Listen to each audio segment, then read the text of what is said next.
you've never seen something like this before, Democrat Representative AOC's ridiculous defense for big government spending was picked to pieces by GOP lawmaker Chip Roy in what is honestly the most satisfying takedown I've seen in recent times. First, let's just see what she actually had to say. They are accusing Democrats of saying we spend too much. For anyone that wants to entertain that thought, I ask you to think about the last time a person has said in this country that the government does too much for them, that their Social Security check was too high, that teachers are paid too much. When was the last time anyone has heard or seen that? What? It sounds like a childish reduction of how governments work in the first place. Governments don't just spend, there's two things they do before that: borrow and tax. That is the core of where the contention between big and small government comes from. Honestly, I know she literally calls herself a socialist, but she's treading really close to communism if there is no limit to how much a government can tax to spend. But Chip Roy from Texas had a much less subtle way to come after her for that. Watch this. My friend from New York, Ms. Ocasio-Cortez, said, quote, "I ask you, think about the last time a person has said in this country that the government does too much for them. When was the last time anyone has heard or seen that?" I'll say it. I'll say it right here. I don't want the government doing most of the things that the government is doing to interfere with the ability of the American people to carry out their lives. Federal, state, and local.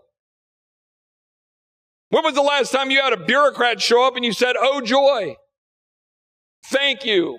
I'm really glad there's a bureaucrat here"? There's an incredible quote that's widely attributed to Thomas Jefferson, and I quote, "The government that governs least governs the best." There's wisdom here for us to salvage. The fact is, the government has an internal tendency to expand. It wants to tax people to cover up for its incompetence. It wants to hire more people to impose its writ far and wide. It wants to print money when it can't grow the economy. A government as a vital civil entity morphs into a monster if it gets too big, and that's because it magnifies and compounds every greed and incompetence of the people that make up its centralized control. And trust me, the moment a power like this starts meddling in your money, or starts telling you how to live, that is when it proves why it should always have stayed away. I am always intrigued that someone like Alexandria Ocasio-Cortez, which isn't her real name by the way, would champion bigger governments yet be all in for breaking up big tech for its concentration of power. There should be a healthy level of cynicism in people against the government, because it's all made up of fallible humans, just like yourself and me. When was the last time you were thankful for $32 trillion in debt, $100,000 almost for every man, woman, and child in America? Anybody thankful for $32 trillion in debt? Anybody? Anybody thankful for a border that's wide open being exploited by cartels while fentanyl comes in and kills our children? Everybody thankful for that Department of Homeland Security that doesn't actually secure the homeland? Everybody thankful for an FBI that went after Scott Smith and labeled him a domestic terrorist for daring to defend his daughter in a school board meeting because she was assaulted in a bathroom?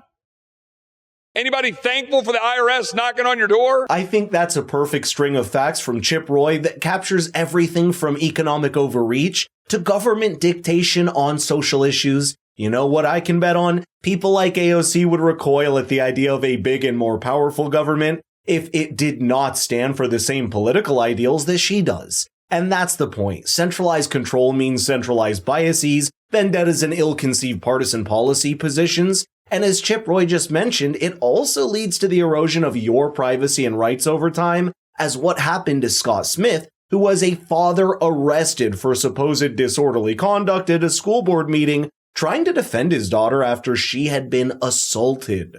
Big governments also means treading into private citizens' lives or trying to use the education system to indoctrinate new generations into whatever creed or belief system it holds, as we're seeing right now with the heated debate over teaching gender or race-related subjects in classes from a certain political lens. And not to mention just the sheer growing incompetence of government agencies at getting any job done. There's an interesting idea called the sunk cost fallacy that perfectly describes why government agencies keep growing yet become less efficient over time. It's simple. The more money that the government spends, the more it is forced to justify, and for that it spends even more, and the cycle continues. That's where the tendency to keep growing in size comes from, and it's a problem that must always be kept in check, and the sunk cost in government is also what leads to massive budget deficits over time, which for 2023 stands at over $1.7 trillion with a T dollars. We have a government that is weaponized against the American people and is undermining our liberties, and they want more of it. My colleagues on the other side of the aisle want more government. They want more taxes. They want more spending.